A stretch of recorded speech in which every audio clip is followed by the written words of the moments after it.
Israel में Hezbollah का बड़ा हमला हुआ है। इजरायली शहरों पर रॉकेट की बरसात हुई है। हिजबुल्लाह ने इजरायली डिफेंस फोर्स के बेस को टारगेट किया है। हमले में एक इजरायली सैनिक की मौत की खबर है। कई इजरायली सैनिक घायल भी हुए हैं।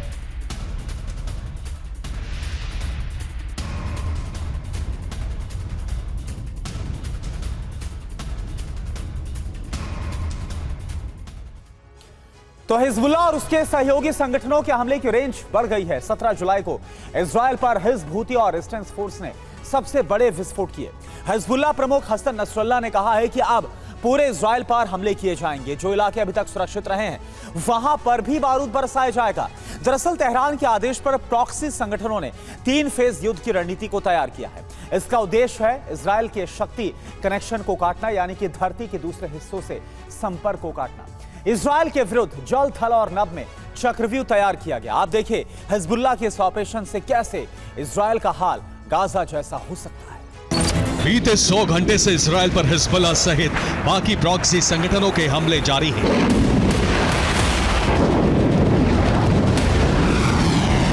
और अब ये हमले हर घंटे तेज होते जा रहे हैं। 17 जुलाई की रात और 18 जुलाई को हिजबुल्लाह ने उत्तरी इजराइल के कई इलाकों पर विध्वंसक रॉकेट हमले किए हैं। ये हिजबुल्लाह के रॉकेटों की बरसात है, जिससे आयरन डोम डिफेंस का सिस्टम ही चकमा खा गया है।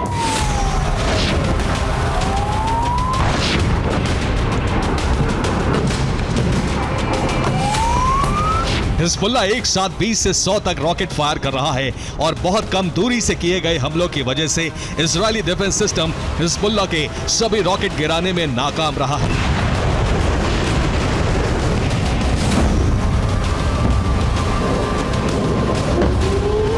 हिजबुल्लाह अब तक उत्तरी इजराइल पर हमले कर रहा है।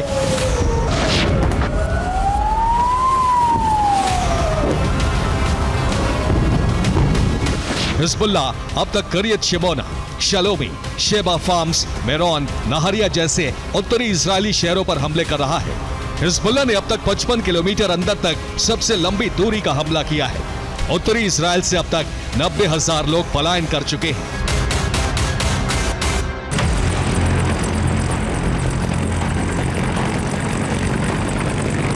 इन हमलों के पलटवार में इजराइल ने दक्षिणी लेबनान पर मिसाइल, ड्रोन और वायुसेना के जरिए हमले किए।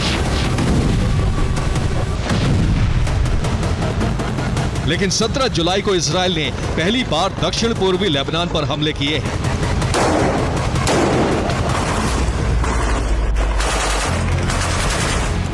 दक्षिण पूर्वी लेबनान की बेका घाटी में आईडीएफ ने हमला किया। इस हमले में हिजबुल्लाह कमांडर मारा गया। मारे गए हिजबुल्लाह कमांडर का नाम अहमद जाबरा है।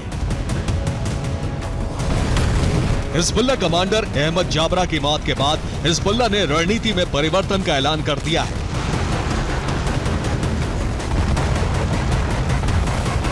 हिजबुल्लाह प्रमुख हसन नसरुल्लाह ने कहा है कि अब पूरे इजराइल पर हिजबुल्लाह के हमले निश्चित हैं।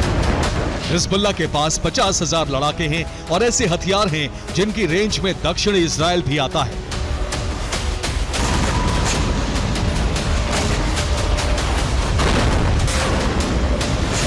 हिजबुल्लाह के पास जल 1 मिसाइल है। इसकी रेंज 160 किलोमीटर है। वॉरहेड क्षमता 600 किलो है और कुल 10,000 से ज्यादा मिसाइलें हो सकती हैं। फतेह 110 मिसाइल भी होने की रिपोर्ट है। इसकी रेंज है 300 किलोमीटर, वॉरहेड क्षमता है 500 किलो और ये 1000 से ज्यादा हो सकती है। हिजबुल्लाह के पास स्कड मिसाइलें भी हैं। इनकी रेंज 700 किलोमीटर तक है। वॉरहेड क्षमता 800 किलो तक होती है और इनकी संख्या अज्ञात है।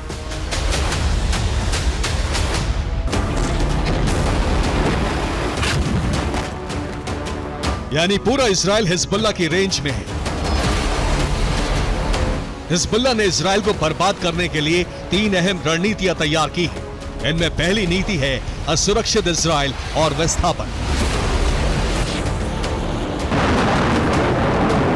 हिजबुल्लाह पूरे इजराइल पर मिसाइल, ड्रोन हमले शुरू करने वाला है।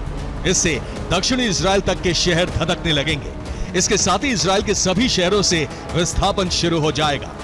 इजरायली नागरिकों को सुरक्षा के लिए अंडरग्राउंड बंकरों में रहना होगा। इजराइल के उद्योग धंधे चौपट हो जाएंगे।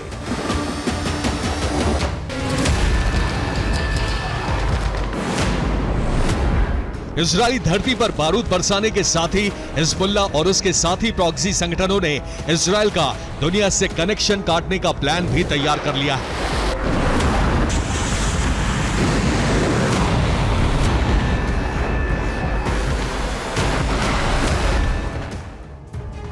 हिजबुल्लाह का प्लान है कि भूमध्य सागर से इजरायल का कनेक्शन पूरी तरह से काट देना और इसके लिए लेबनान से भूमध्य सागर जलमार्ग पर हिजबुल्लाह के हमले जारी है।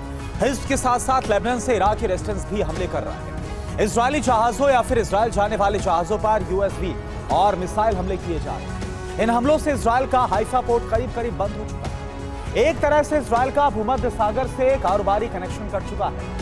इराकी रेजिस्टेंस फोर्स ने 16 जुलाई को ओलिफियान मालवाहक जहाज को नष्ट किया और इसके साथ ही दूसरी तरफ इजरायल का लाल सागर कनेक्शन भी कट चुका है।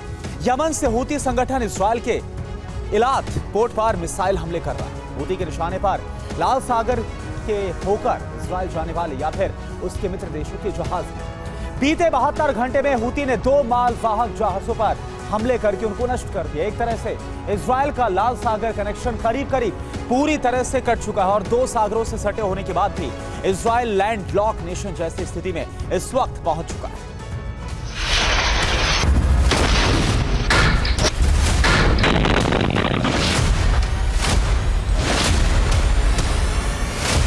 इजरायल प्रॉक्सी के चक्रव्यूह में फंसता जा रहा है। समंदर से ही इजरायल को हथियारों की सप्लाई होती रही है।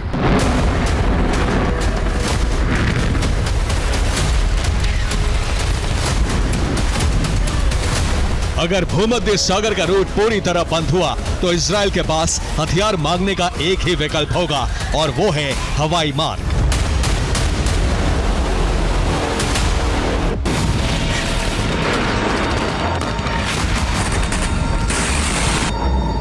लेकिन हिजबुल्लाह ने इस रास्ते पर भी इजरायल के खिलाफ चक्रव्यूह तैयार कर लिया है।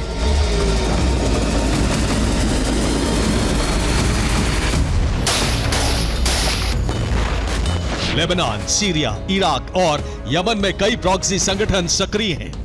प्रॉक्सी संगठनों के लड़ाकों के पास सरफेस टू एयर मिसाइलें हैं। अगर इजरायल के लिए हथियार सप्लाई लेकर विमान इन देशों के एयर स्पेस से गुजरते हैं तो उन पर सरफेस टू एयर मिसाइल हमले किए जाएंगे। यानी इजरायल को जल, थल और नभ तीनों मोर्चों पर प्रॉक्सी संगठनों ने घेर लिया है।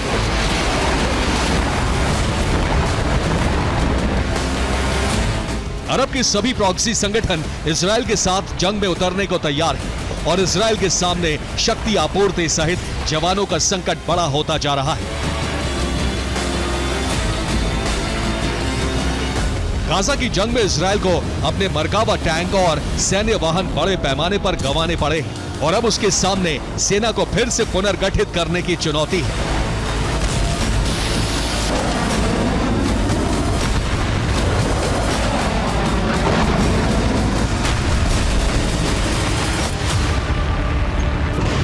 इजरायल के पास सैनिकों की जबरदस्त कमी है। जून के अंत में रक्षा मंत्री ने कहा था कि तुरंत 10,000 सैनिकों की जरूरत है।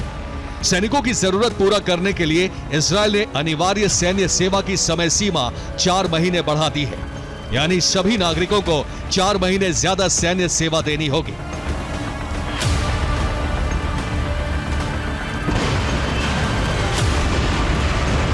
इजरायल पर प्रॉक्सी संगठनों का संकट गहराता जा रहा है और जब तक जंग टैंक, रॉकेट और मिसाइलों से लड़ी जाएगी, इजरायल को अकेले ही जंग लड़नी होगी। इसीलिए इजरायल एक बड़ी जंग की तैयारी कर रहा है और ये चिंगारी किसी भी दिन भड़ककर विश्व युद्ध में बदल सकती है। Bureau report, TV9, Bharatvarsh.